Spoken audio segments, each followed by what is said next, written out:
Pingsan dapat disebabkan karena panas, keramaian, kadar oksigen rendah, dan penyebab-penyebab lainnya. Pada penanganan korban pingsan, dapat dilakukan 2 asesmen. Yang pertama adalah primary assessment dengan metode AFPU. Metode AFPU yang pertama adalah A. Alert, yaitu korban sadar. Yang kedua, voice, yaitu korban dapat memberikan reaksi pada suara.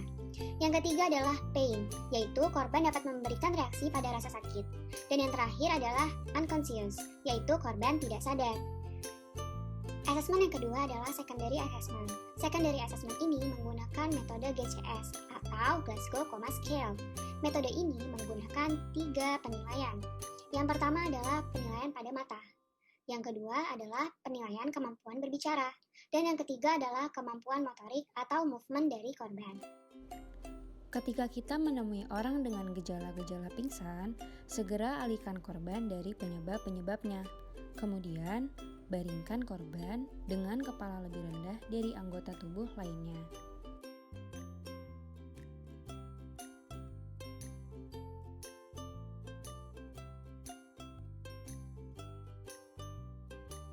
Jangan lupa untuk melonggarkan pakaian dan ikatan lainnya, terutama pada leher dan pinggang.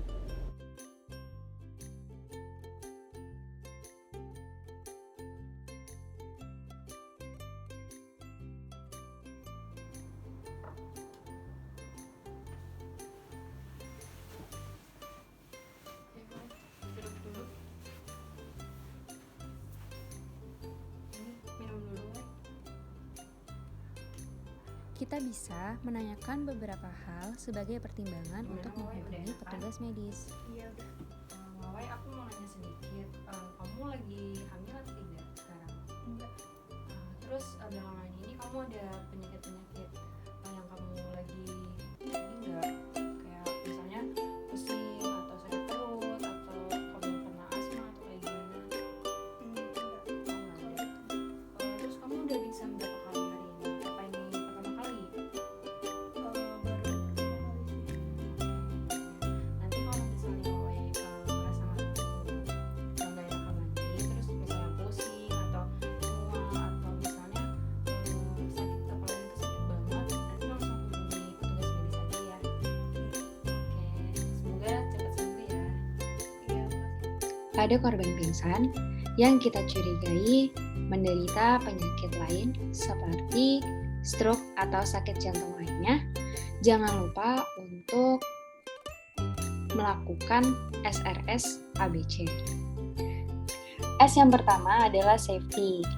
Sebagai penolong, kita harus bisa memastikan keselamatan baik itu untuk korban, diri kita sendiri maupun lingkungan sekitar.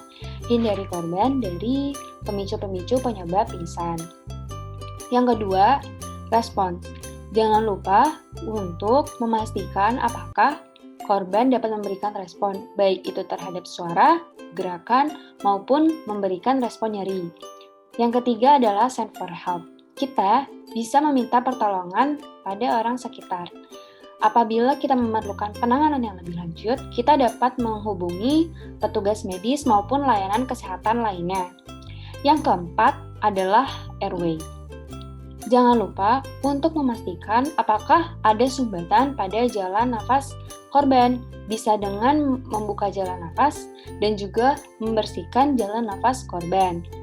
Apabila pada jalan nafas tersebut ada sumbatan.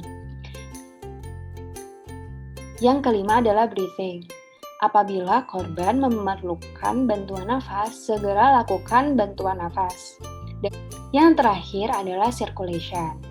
Pastikan sirkulasi korban tidak mengalami gangguan, bisa dengan mengecek nadi korban. Kemudian, kita sebagai penolong bisa melakukan CPR atau RJP pada korban. 3 hal yang harus diperhatikan ketika kita melakukan penanganan terhadap orang yang pingsan. Yang pertama, jangan menampar wajah korban. Yang kedua, jangan menyiram wajah korban. Dan yang terakhir, jangan memasukkan apapun ke dalam mulut korban sebelum dipastikan apakah korban benar-benar sudah sadar atau sudah ada alat-alat yang memadai.